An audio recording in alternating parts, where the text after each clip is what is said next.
I want to take just a moment. We are going to be in Jeremiah, so if you want to go ahead and start turning there, we're going to look at a couple passages in Deuteronomy and 2 Kings, but we will end and land in Jeremiah chapter 33.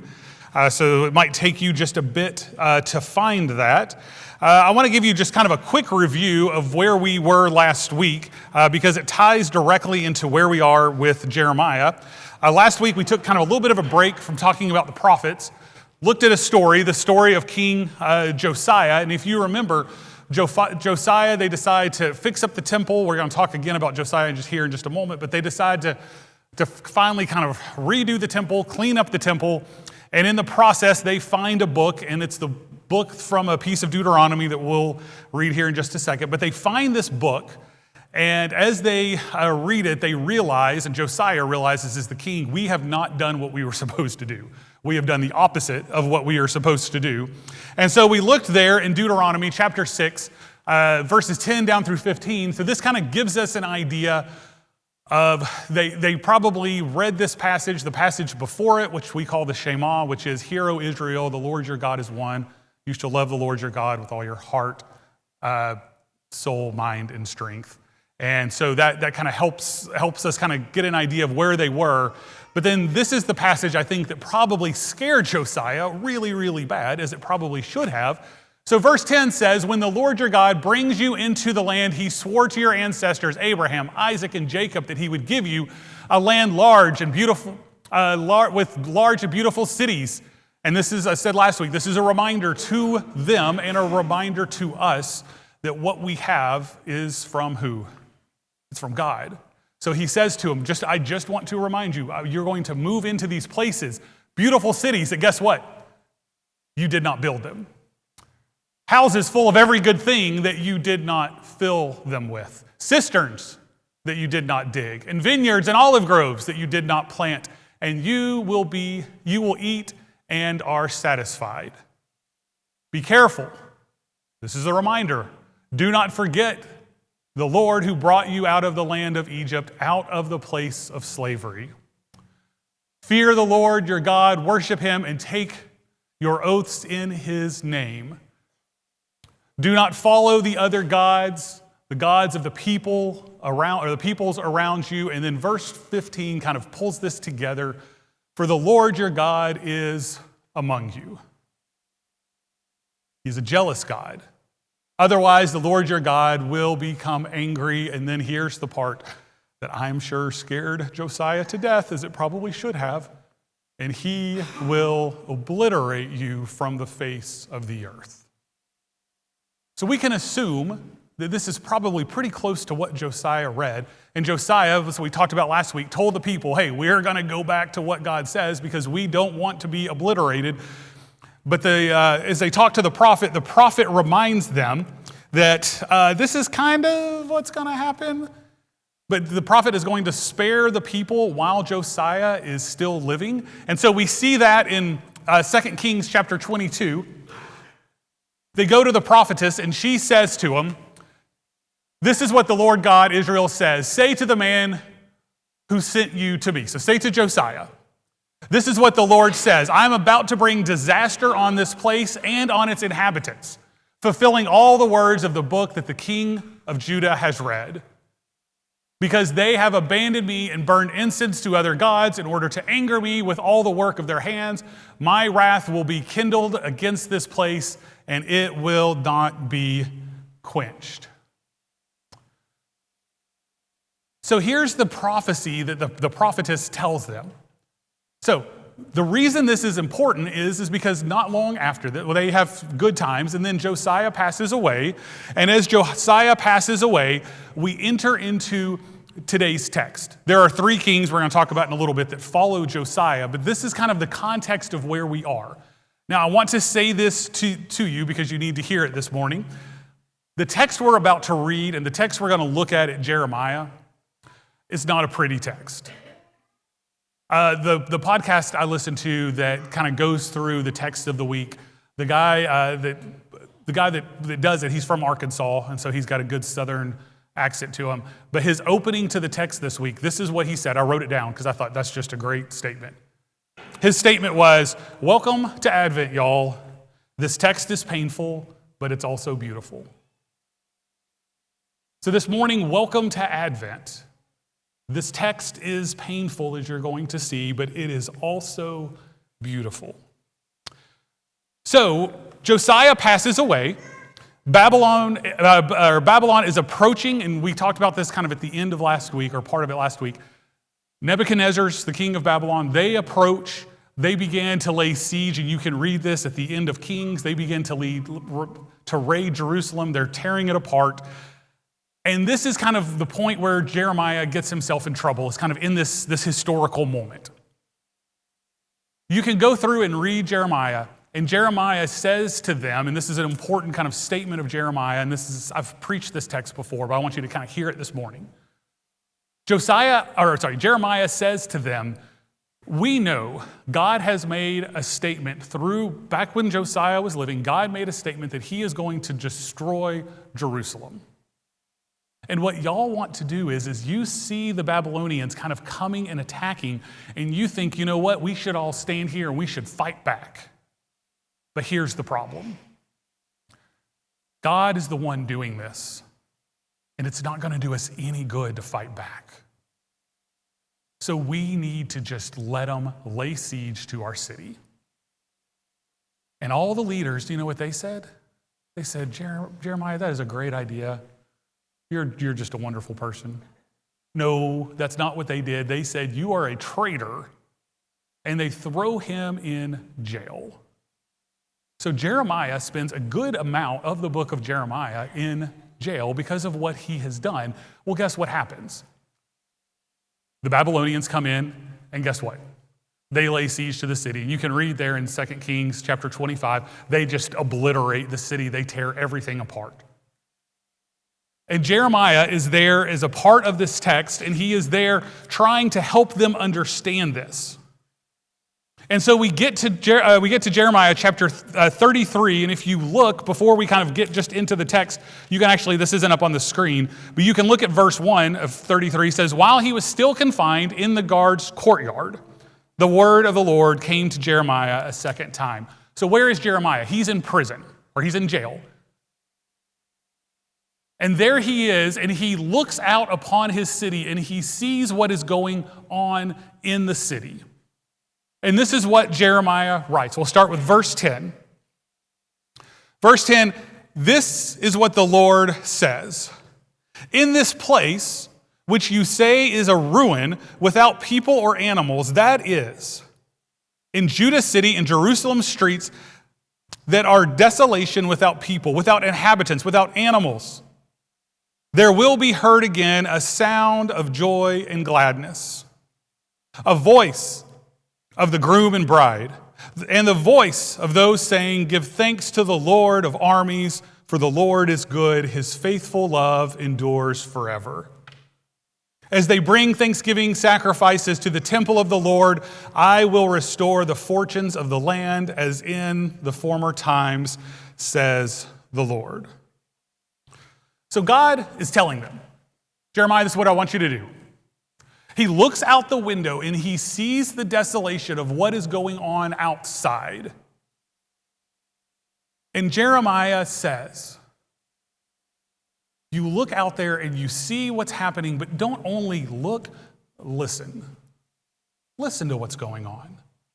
Do you hear the children playing? Do you hear the dogs barking?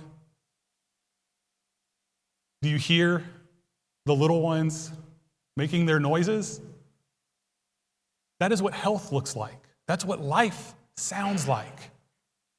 And all of these things are gone from here. And Jeremiah envisions a day when those sounds come back, when the birds begin singing again. And he envisions this day and says to them, listen, this is coming. This day is coming. This is the first thing I want you to hear this Advent about this text is, one of the roles that we have during Advent is that we listen. We listen to know that even in the brokenness, even in heartache, even in times that are incredibly tough, we listen forward with Jeremiah. To know that God is still present, that God is still working, that the day will come when a song is sung. And Jeremiah says to us, you want to know what the song sounds like? Give thanks to the Lord of Armies, for the Lord is good. His faithful love endures forever. And Jeremiah invites us to hear, invites us to listen.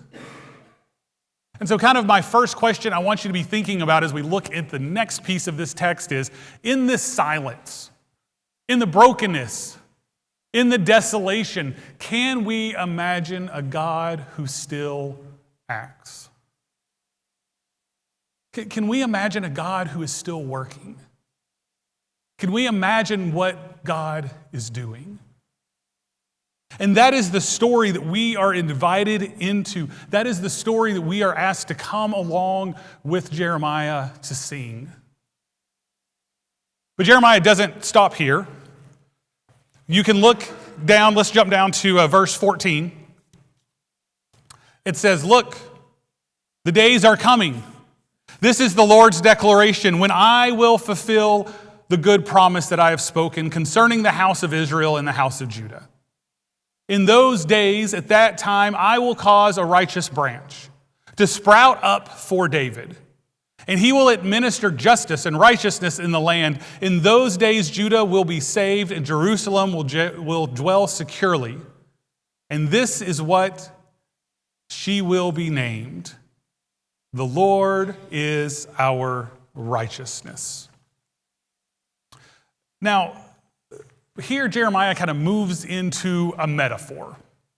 He moves into a metaphor, and so if you want to kind of just join with me kind of thinking through, Jeremiah looking out this window, he sees the city, he sees the desolation, he sees all this brokenness. But as he looks out, we can imagine that he also looks out and sees a stump. Just a stump. A dead, rotten stump. Now, I'm sure Jeremiah's stump probably looked very different than this nice, ugly fall stump. When we bought our house, when Heather and I, we moved from seminary, moved to Nashville, bought our house in Nashville, our backyard was like this beautiful park. It was so beautiful. But the guy that owned the house before us, whenever a tree died, he just cut it down. And I counted, when we moved in the house, there were 12 stumps in the backyard. They were everywhere. Now, it's not that big of a deal until you have to mow around 12 stumps. It's one thing to mow around a tree because they're pretty. To mow around a stump is very annoying. So I spent a lot of time in those days looking at stumps. And so Jeremiah is looking out his cell window and he's looking at a stump. A stump is dead. A stump is in the process of rotting. You can see this picture. The stump, the bark is falling off of this stump. It's dead. It's rotten. It's without life. And Jeremiah continues to stare at the stump and he sees something. Look at verse 15. He sees something going on. In those days and at that time, I will cause, who is the I? God. I will cause a righteous branch to sprout up for David, and he will administer justice and righteousness in the land. Again, Jeremiah looks out. He sees the desolation of the streets. He hears the lack of the busyness of what's going on. He doesn't hear children playing. He doesn't hear dogs. He doesn't hear the birds. He doesn't hear any of that. And there is the stump. But as he stares at the stump, he begins to see something. Coming out of the side of that stump, he sees something. A little bit of green. A little bit of life there to remind him, to remind us, to remind the people that even in the place that is dead and rotten without life, that God is still doing something. We have talked over these past couple weeks quite a bit about the family of Jesse, whether you've known it or not. But if we go back through the family of Jesse, we could talk about David and Solomon. Those are some good days for Israel. Rehoboam followed Abijah, Asa. There's a whole bunch of other people. And then we got to where we were last week. If you remember, Manasseh his son Amon, both of who the Bible tells us very clearly did not do what was right in the sight of the Lord. Josiah is a small glimmer of hope in the story, but it is a small glimmer of hope. Josiah passes away, and then he is followed by Jehoahaz for 3 months. He gets thrown into prison, and the Bible tells us he did what was evil in the sight of the Lord. After him, we have Jehoiakim, and guess what the Bible tells us about Jehoiakim? He did what was evil in the sight of the Lord. And then we have our good friend Zedekiah, who Jeremiah knows well. And guess what the Bible tells us about him? He did what was evil in the sight of the Lord. And this stump, the life of Jesse and the line of Jesse, the stump is dead, it is rotten, it is without life. And Jeremiah looks out and he sees the little green, the little piece of life. The little piece there that reminds him that there is life in the midst.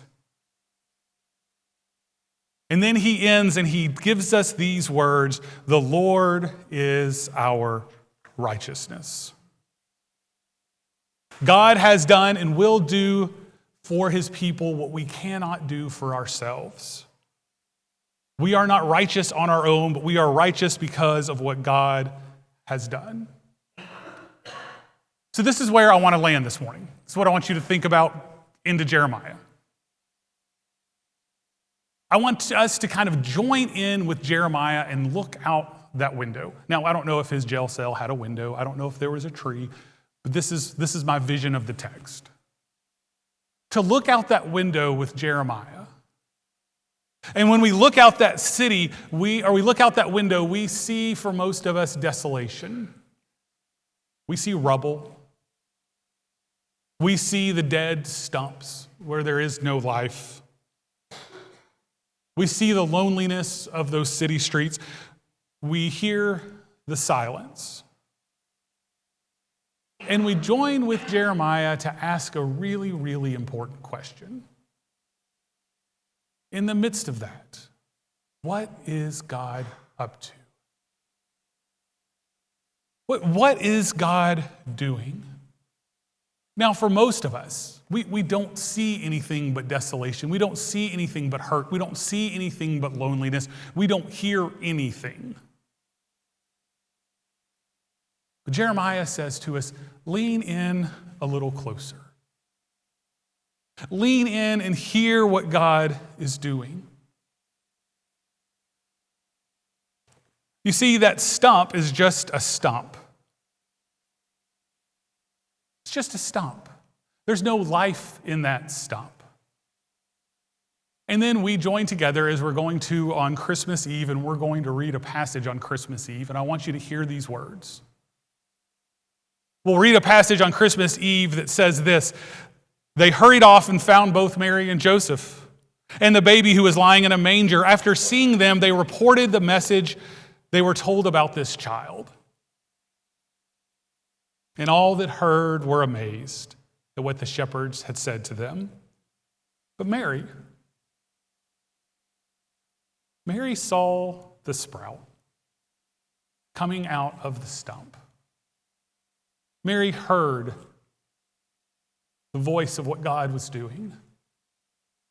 And the text tells us, but Mary was treasuring all these things in her heart, meditating on them.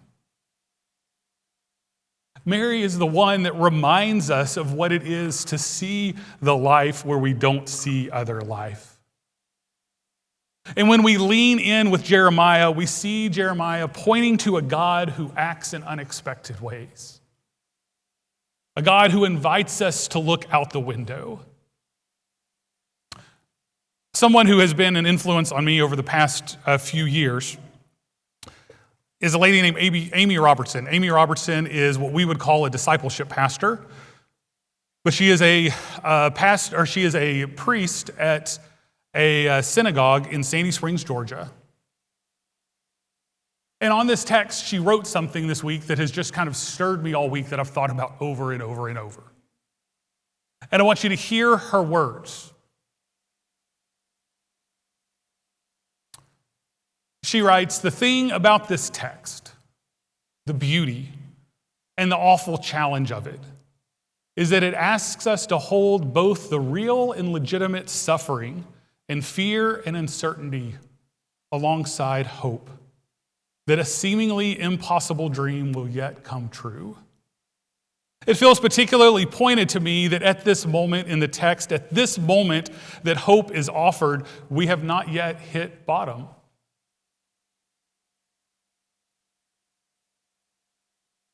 Matter of fact, we're far from the bottom.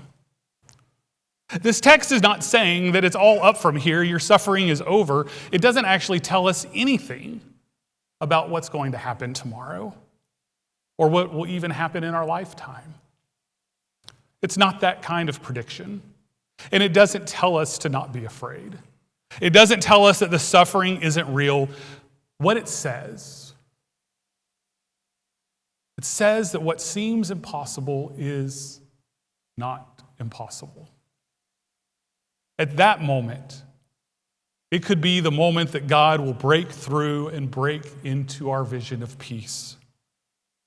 It reminds us about our conversation weeks ago about Sarah, how she laughed to hear that she'd have a child. Everything in her life, everything she had ever known, indicated very clearly that this is not the case. Sometimes in those painful moments, the certainty of resignation to that fate, to that loss, is more comfortable. It's almost easier than perpetuating a state of uncertainty forever. So Sarah, she laughed at this ridiculous prediction. And the impossible happened to her.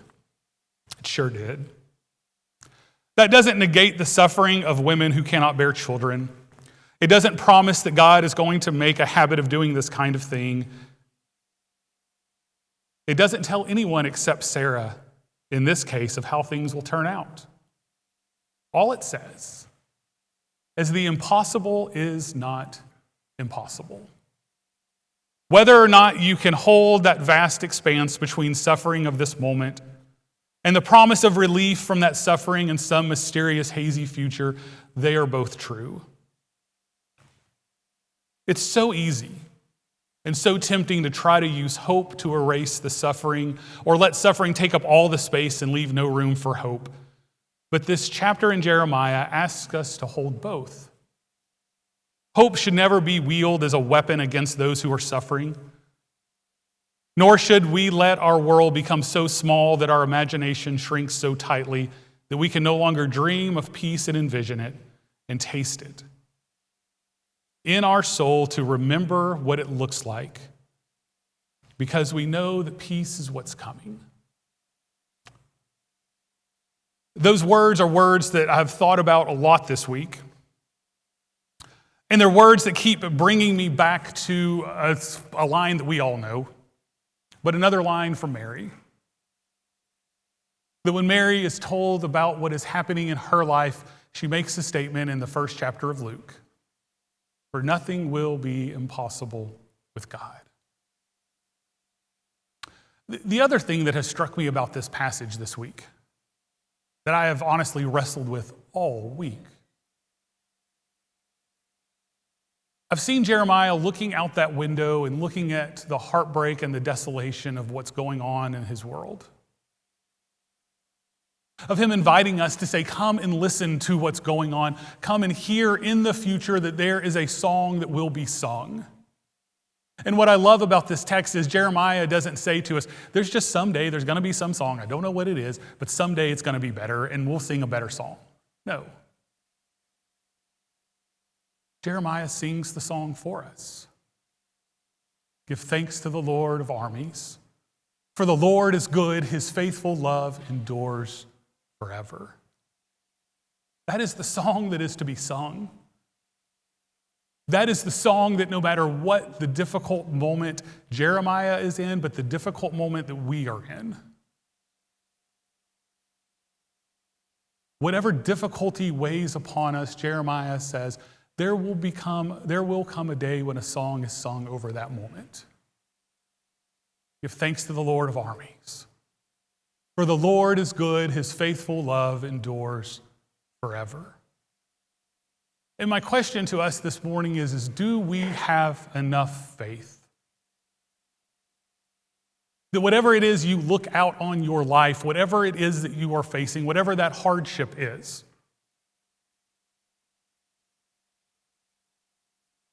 whatever those things are, do we have the faith to know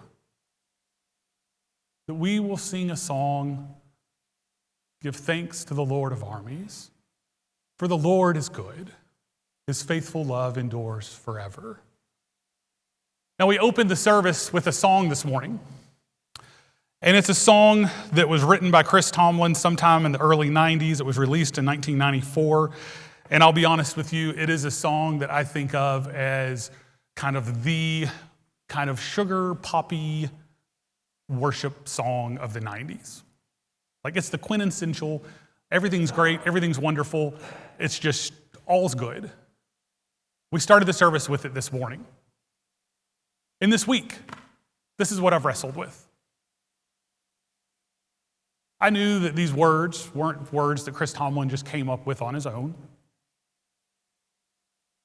But I also forgot where these words come from. That the song that I've heard since 1994 and just thought it's kind of this woohoo, everything's great song is a song that's pulled from Jeremiah when things weren't so great. A song that invites us to sing a song that sometimes doesn't make any sense because of heartache and hurt. Give thanks to the Lord, our God and King. His love endures forever. For he is good, he is above all things. His love endures forever. This morning, do we have the faith to sing that song? Do we have the faith in what we are facing to sing the song with Jeremiah? A song that says, give thanks to the Lord, for he is our God and King. His love endures forever. This morning as we close, that is my question. We're going to sing those words again. And my question to you is, whatever it is that we come upon, can we be bold enough to look out the window, to see a dead stump, to see the desolation and death of our world, to see the really, really hard stuff? As Amy Robertson reminds us, we don't want to cheapen those hard things because they are hard. But in those hard things, can we look upon them and proclaim with Jeremiah, give thanks to the Lord, our God and King? Because somehow, I don't know how. It doesn't make sense to me today. I don't see how he's going to endure forever, but I'm going to go ahead and sing it anyway. Because I know that he will. I know that he will in this situation. I know he will in my life. I know he will for my child, for my parents, that his love will endure forever. This morning as we close, we will close as we've been closing. If you would like to pray with the pastor, Pastor James will be right over at this far altar on your left. If you'd like to be anointed for healing this morning, I will be down at this altar and love the opportunity to pray for you. Whether it's spiritual, emotional, physical, whatever healing you might need, our God knows. And for these other two altars on your right, maybe some of us just need to find a place to say, I've looked out the window of my life and it is not good. And I need to sing the song to be reminded. Give thanks to the Lord, our God and King, for his love endures forever. Let us stand as we sing.